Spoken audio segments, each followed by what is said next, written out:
Alam mo Sir, Miko Boys, kung ano paborito ko diyan? Rendang. Beef rendang. Minsan nga makapagluto ng beef rendang ho.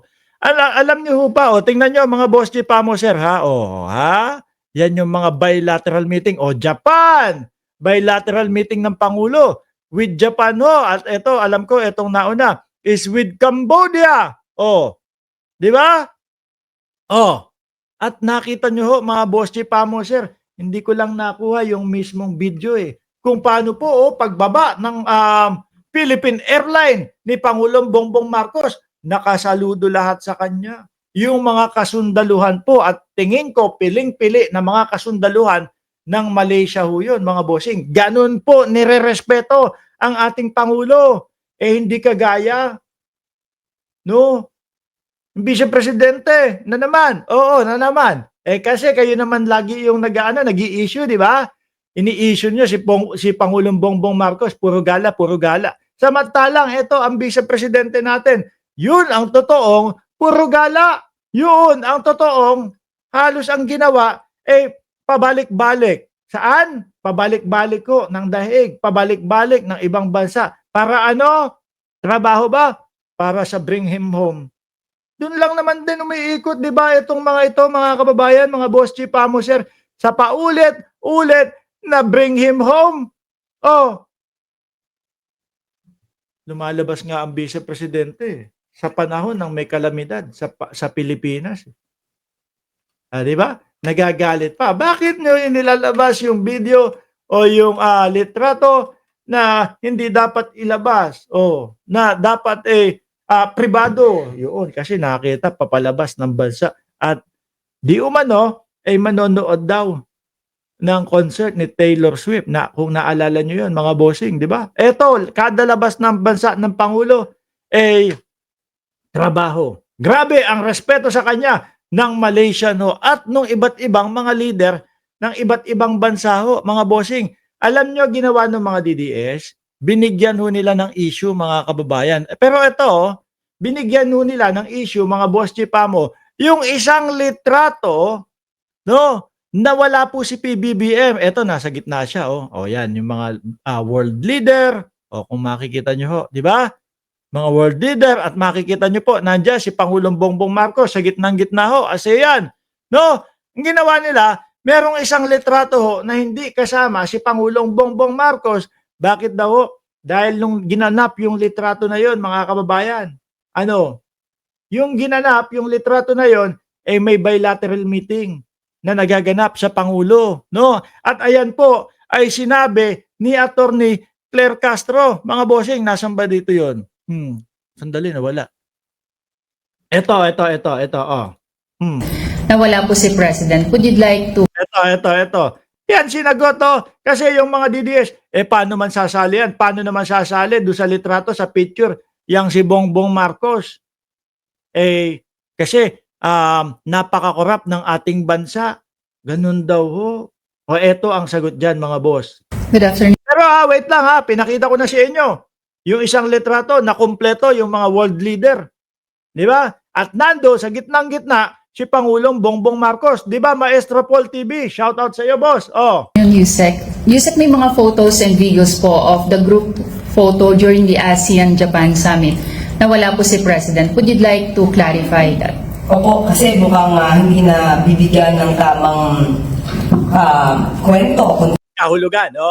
Sino lang po ba yung mga ganyang magkomento at nag-iisip na mga ganyan kung di po yung mga kampon ni Duterte? Next din nangyari. Doon po, ang naipaliwanag din po sa atin, sinabi din po ni Secretary Gomez na nangyari po yan, yung kanilang photo ops, ay nasa extended bilateral meeting na po ang Pangulo with the UN. So, pero naka-attend po ang Pangulo. Yan. Kitang-kita. Uulitin ko. Ibabalik ko sa inyo. Henry Muñoz. Chaicher. Okay lang kami dito sa Cayman Islands. Ibabalik ko. Ipapakita ko sa inyo, mga kababayan, na ang Pangulo nandoon. Di ba? Puros kasi sinungalingan. Kaya po, kapag kayong may mga ganyan, ito yung picture. Ito yung picture na inaano nila, na ini-issue nila. Wala po si President Bongbong Marcos. Mukhang madaming wala din dito sa litratong ito. Siguro may mga bilateral meetings. Ito yung, ayan si Pangulo, naka-attend. Ayan ayan ha? Basag ang mga DDS dito. Kingin Uy, ingay mo. Basag ang mga DDS dito, mga bossing. Kasi gawa-gawa kayo ng fake news, gawa-gawa kayo ng paglilinlang sa mamamayang Pilipino. 'Di ba? Mark Laksamana, diyan magaling mga DDS sa kasinungalingan. Nasa ating okasyon sa kakasama po ang bansang Japan. So, liwanagin lang po natin, wala po ang Pangulo sa photo ops, pero umatin po siya sa summit. Nagkataon lang po nung sila ay nagkaroon ng photo ops, ang Pangulo ay nasa extended bilateral meeting pa with women. Ang tanong mga bossing, kung ang vice-presidente natin, nakasalukuyan ngayon, kung siya kaya ang presidente, ano po? Magandang tanong to. Ano po kaya ang gagawin? Ano po kaya ang ipapakita? Paano po kaya makikipag-usap ang ating vice-presidente? Kasi nangangarap po sila na ang susunod na presidente ay si Inday Sara Duterte, mga bossing. Yun po yung gusto nilang mangyari sa 2028 daw. Kaso ang problema mga kababayan, mukhang madaming sabit ang vice-presidente. At hanggang ngayon hindi, meron na. Sasabihin ko pa naman, hanggang ngayon wala silang paliwanag. Meron na. No, di ba Terin at Libre October at Bugi Arellano?